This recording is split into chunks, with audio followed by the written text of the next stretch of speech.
Hugo Chávez, vamos a recordar que hoy es 5 de marzo y se cumplen 11 años de la muerte del presidente Hugo Chávez, aquel 5 de marzo pues que todos recordamos. Y yo estaba en Unión Radio, por cierto, ese día estaba en vivo cuando llegó la información pues dada en vivo por el entonces vicepresidente Nicolás Maduro. Y estaba en el estudio con Adriana Núñez Rabascal, me tocó cubrir esa información. Y bueno, hablando de ese tema, porque es un tema de la historia pues reciente de nuestro país, hemos invitado a Omar Hurtado, presidente del Centro Nacional de Historia, profesor universitario, profesor pedagógico de Caracas durante mucho tiempo. Buenas tardes, profesor, ¿cómo me le va?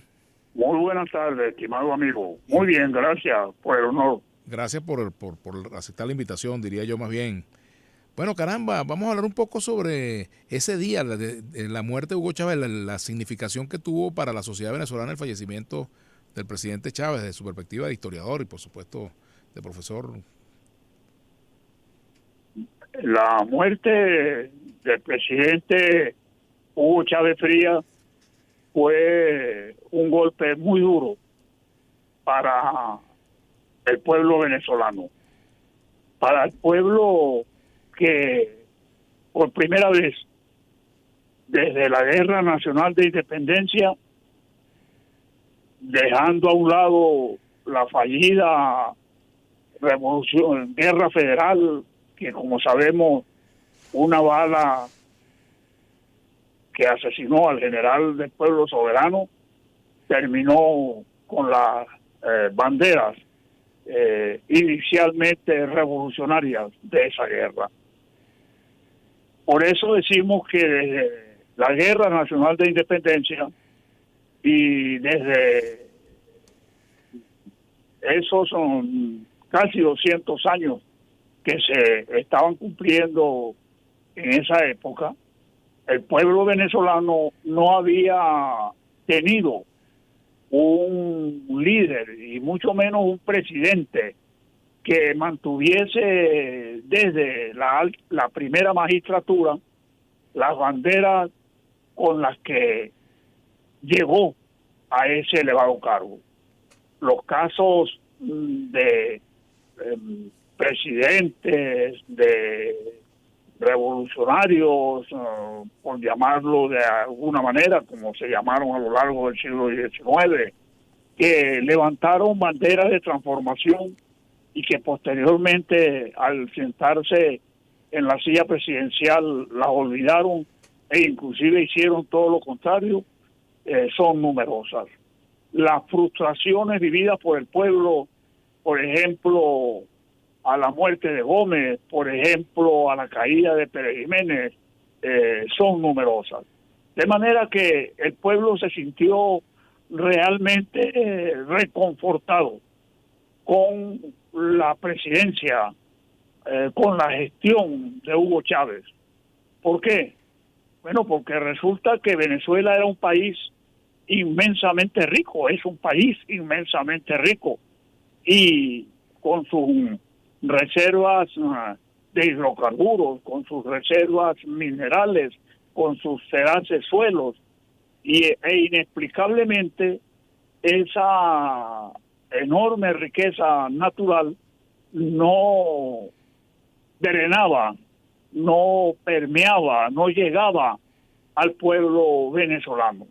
Cuando muchos se habían creado lo que algunos llaman una política de colchón social a través de una especie de distribución de paños calientes a través de algunas instituciones, como por ejemplo el Banco Obrero, como por ejemplo las políticas de sanidad pública, como por ejemplo el trazado de un sistema vial que interconectaba sin lugar a duda los centros mayores de producción o con los grandes puertos. Ese es el sistema vial que nosotros heredamos.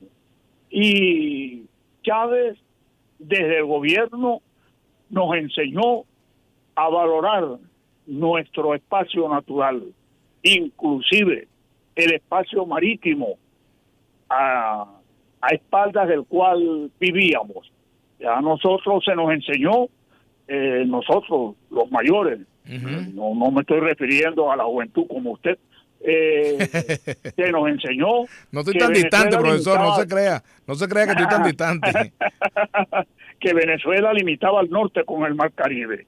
Chávez demostró que eso era mentira y creó el territorio federal insular, añadiéndole a nuestra superficie casi un tercio del total. Pero además de eso, Chávez estimuló la investigación, el estudio de nuestra verdadera historia, porque se nos había contado una historia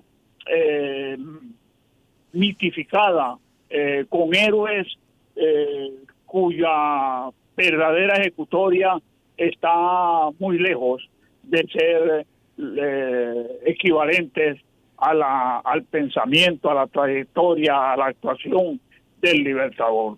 Chávez nos enseñó a buscar la verdadera esencia de la nacionalidad. De manera que las reformas que introduce Chávez, que tienen un carácter profundo, por ejemplo, en los 14 reglamentos con rango de ley, decretos con rango de ley, que él aprobó, entre los cuales está el de la política habitacional, está el de la propiedad agraria, está el de la territorialización de los recursos, y que justifican la actuación de la reacción, que es lo que hay aquí. En el año 2002 hablan de un estadista de talla no conocida en el país, pero no solamente no conocida en el país, sino que Chávez nos enseñó a entender nuestras verdaderas raíces, nos enseñó a amar nuestra esencia como país, como gran país, América como un todo, América al sur del Río Grande. Nos enseñó a identificar el verdadero enemigo, algo que en su oportunidad Simón Bolívar también lo escribió. No fue que lo dijo, lo escribió en cartas a sus compañeros de correspondencia. De manera que, como mismo Chávez dijo en varias oportunidades, no son distintos momentos de lucha, distintas luchas, sino una misma lucha, y lo estamos viendo en la actualidad con cualquier ejemplo que buscamos, de manera que el pueblo venezolano, no me refiero a ese 1% que según el Banco Central de Venezuela, no lo estoy inventando yo, no lo estoy leyendo en ningún periódico de izquierda, el Banco Central de Venezuela, en estadísticas históricas publicadas antes del gobierno de Chávez, señalaba que una minoría, cuando mucho del 1%, realmente concentraba y disfrutaba los mecanismos de poder, de riqueza y de sobreabundancia. Está el clásico ejemplo que los comunicadores pusieron, una famosa boda que hubo en el Country Club, donde durante días los pordioseros se dieron banquete con la basura que sobró de ese matrimonio entre dos exponentes de lo que llaman los amos del valle. Entonces, el 5 de marzo del 2013 fue un día donde el pueblo venezolano recibió realmente un golpe innoble de la naturaleza. No voy a especular sobre las causas del fallecimiento del comandante Chávez, pero se tejen teorías de que, como ocurrió con otros líderes, Yasser Arafat, la captura de Saddam Hussein por señalar dos ejemplos. Pero fíjese, profesor, existen, dígame. Que aquí se nombró una comisión investigadora de eso y nunca llegó a conclusiones. Se nombró incluso la Asamblea Nacional nombró una comisión para investigar las probables o las posibles causas de la muerte de Hugo Chávez, y Bueno, eso quedó. en realidad, ya que usted me lo pregunta, yo no tengo ninguna duda que la muerte del comandante Chávez no obedeció a causas naturales. Porque si uno observa la evolución de la enfermedad, lo rápido en que esa enfermedad terminó con la vida de Chávez, hay suficientes elementos para señalar que fue producto de una muerte inducida a través de unos elementos altamente contaminantes que según se señala le administraron en porciones en la comida. Y el mismo hecho de que las dos personas directamente señaladas por las hipótesis que hasta ahora se han tejido estén luego de un periplo por las Antillas, Europa, y finalmente estén en los Estados Unidos con la categoría de testigos protegidos, habla mucho de que realmente la muerte del comandante Chávez no responde a causas naturales. Uno pudiera decir, porque tuvimos la oportunidad de presenciarlo en primera fila prácticamente. En primera fila estábamos en un encuentro entre universitarios al que asistieron los comandantes Hugo Chávez y Fidel Castro. Y mientras Fidel Castro le pidió agua en algún momento de la noche barquisimetana, le pidió agua a uno de sus asistentes, ¿sí? Fidel, ese asistente sacó de un envase que cargaba terciado, hecho de cuero, sacó un vaso totalmente limpio y del mismo envase sacó una botella de agua y de allí le sirvió y le dio a Fidel. Mientras eso ocurrió, Chávez pidió agua y alguien, no logré ver quién, le dio una botella de agua y él bebió. Chávez era tal vez demasiado confiado. Ajá. Y el mismo Fidel varias veces se lo advirtió. Tú no puedes, Chávez, están los videos en los cuales Chávez hacía un recorrido por un sector popular y de cualquier ventana le daban una taza de café y él se la bebía, ¿entiendes? Entonces, no es especular en el vacío decir que la muerte fue inducida. Y el resultado, le repito, de que estos dos indiciados que eran del círculo íntimo de Chávez, lo que llaman el primer círculo, se fueron del país, salieron con cualquier excusa, fueron supuestamente a un viaje de recreación a una isla del Caribe, de pronto estaban en España, creo, y finalmente terminaron en los Estados Unidos, donde, repito, hoy en día tienen la condición de testigos protegidos. Entonces eso lo hace a uno realmente pensar que Chávez no murió de causas naturales. Aparte, claro, yo no soy médico, claro, no soy oncólogo, no puedo opinar sobre eso, pero no deja de llamar la atención la manera violenta como esa enfermedad se apropió de un hombre joven, de un hombre en plena fortaleza, de contextura fuerte y en plena capacidad vital. Eso realmente lo hace a uno pensar. A la luz de la historia, algo raro ocurrió. A la luz de la historia, ¿en qué se parece y en qué se diferencia, perdón, el chavismo gobernante actualmente al chavismo de Hugo Chávez? Bueno, yo diría que la diferencia está en la forma en la que ha habido que combatir al gran enemigo, al imperio. Lo digo sin ningún problema.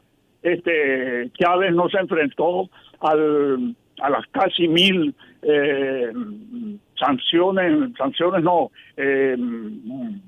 castigos impuestos unilateralmente por el imperio. Y frente a todo eso, el presidente Maduro ha demostrado una enorme solvencia en la conducción del país en condiciones sumamente difíciles. Usted lo sabe, usted es comunicador social, usted puede entender qué significa que un país de la noche a la mañana prácticamente deje de percibir el 99%, perdón, de los ingresos que inicialmente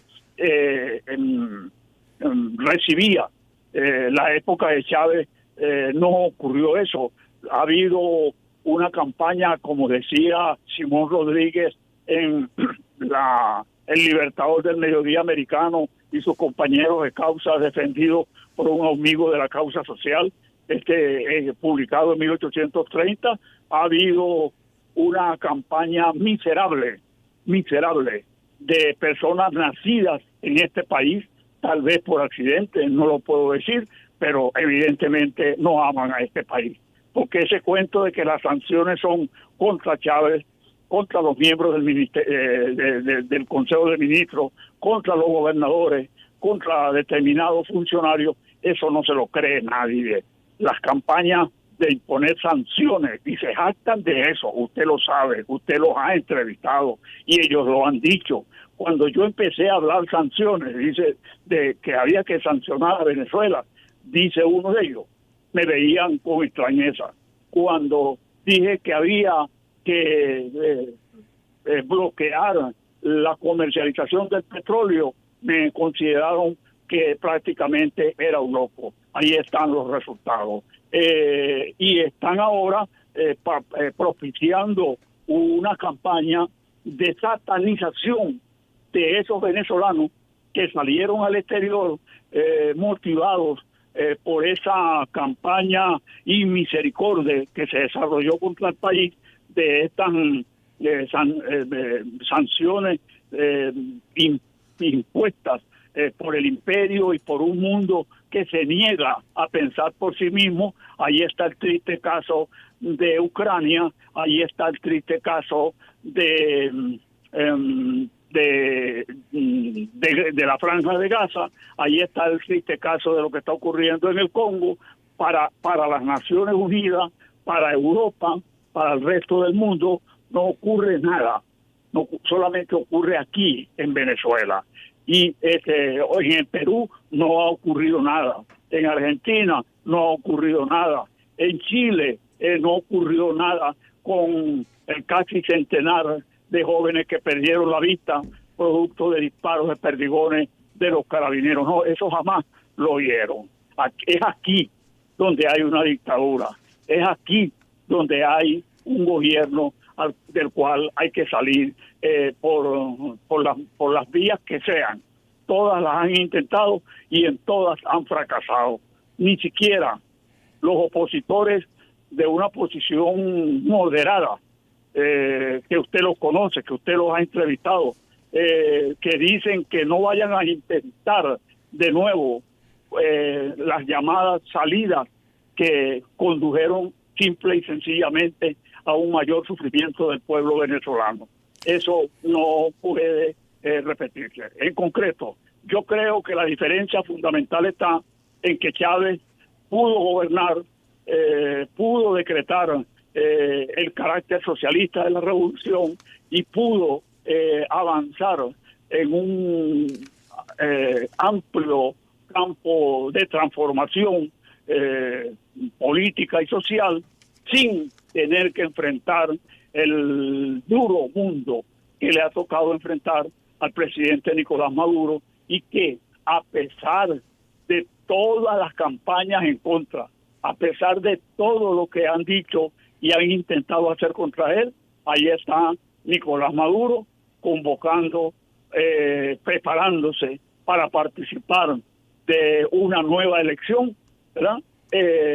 De acuerdo a lo que ha dicho el Consejo Nacional Electoral en el día de hoy, que usted creo que comentaba en el segmento anterior, y que eso quisiéramos saber cuál es de esos gobiernos, por llamarlo de alguna manera, los que se frotaban las manos cuando iba a entrar la famosa ayuda humanitaria por Cúcuta, los que han propiciado ataques inclusive contra la vida misma del presidente de la República y el alto mando militar, los que han intentado invasiones, han apoyado, invasiones desde sus territorios. Nosotros quisiéramos saber dónde están, claro, qué se hicieron, y Nicolás Maduro está allí. Bueno. ¿Cuántas veces han hecho ellos elecciones en sus países? ¿Cuándo ellos han demostrado que realmente creen en una democracia abierta, en la cual las personas pueden participar con libertad? Porque aquí se puede decir lo que sea. Bueno, gracias, profesor Omar Hurtado, gracias por acompañarnos.